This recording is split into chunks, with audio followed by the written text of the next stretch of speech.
It's like it's not obvious to me that people themselves think that they're valuable all the time. Often they don't think that at all. They certainly don't think that often when they're depressed. They certainly don't think that when they're suicidal. They don't really think that when they're ashamed or guilty or frustrated or disappointed or angry or waking up at 3 in the morning and tormenting themselves with their consciences. They don't necessarily think that when they're fighting with their family or when they're upset at work or, when things go wrong in life. And so it's not so bloody obvious that people are inherently valuable. And then you might also notice that it's kind of easy to think that some people are more valuable than others. It's very easy for human beings to think that about other human beings, because no matter where you look in human societies, there are rank orders of value, right? In any hierarchy that we produce that's associated with some ability, we find that some people are so much better at whatever it is that they're doing that it's an absolute miracle, and most people are absolutely dreadful at it. And so, if you were thinking about inherent value as an approximation of skill or competence, then it wouldn't be obvious from the structure of the world that people were inherently valuable in that manner either, because there's such a rank order difference in our ability to do things. And you might say, well, that kind of averages out across things, but I don't think that's a very strong argument either. So it's not obvious where this idea that people are inherently valuable came from. That's a tough one. In fact, I think it's one of the least obvious concepts that human beings have ever come up with, that each of us is to be attributed some divine spark, let's say, that makes us equal in some fundamental way before God, before the reality of the universe itself, even in relationship to our own laws. I mean, if you want a miracle for an idea, I can't think of one that's more unlikely than that.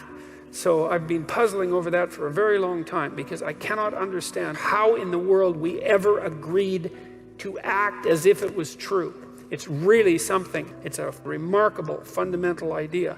And what's so interesting about it too is that once you have that idea, weird as it is and improbable as it is, and you start to organize your social relationships in accordance with it, well, then they work.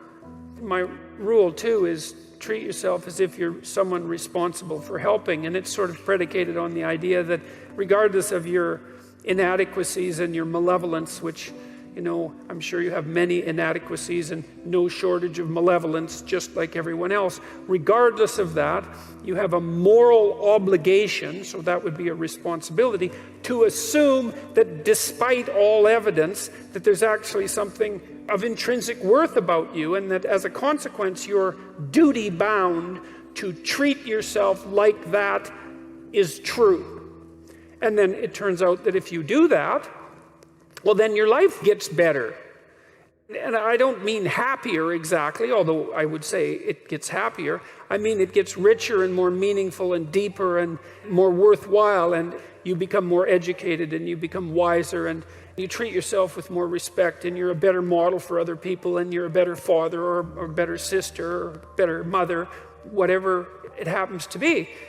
And you're less ridden by that guilt that gnaws at you and shame that's there otherwise saying, you're not what you could be, you're not what you could be. And that's a hell of a voice to get rid of, and it's certainly not one that's easy to ignore. So that's a pretty good idea that there's something divine, let's say, that resides within you of ultimate worth. Even as a philosophical statement or a psychological statement rather than a metaphysical statement, it seems to be a precondition for establishing properly harmonious relationships with yourself. And that's worth thinking about a lot. Because you could think that in some sense you just own yourself, because people do kind of make that claim, especially when they're trying to justify, for example, their right to suicide, that, it's your life, it's your body, you're yours to do what you will with. And if that was true, well, then it would seem to me that life would be a lot more straightforward, because you would just tell yourself things that you would instantly obey and believe. So first of all, you'd tell yourself all the things that you were going to do, and then you just run off and do them, which you don't, obviously, because it's much more difficult at that. And then you'd also say, well, enough of the guilt and the shame and the negative emotion and the disillusionment and the vengefulness and all those things that make life hard. The self-recrimination, it's like, what the hell do we need that for? And if we're our masters of our own destiny and owners of our own fate, then why can't we just command to ourselves that that be dispensed with? And like, that doesn't work. I've never seen anybody able to do that.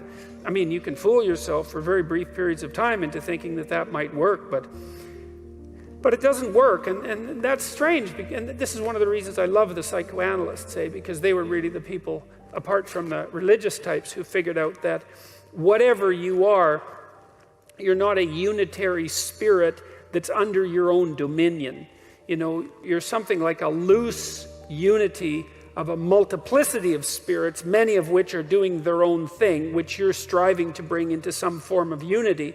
But even that unity isn't something that's under your control in any real sense. It's a unity that has its own nature that you have to exist in relationship to.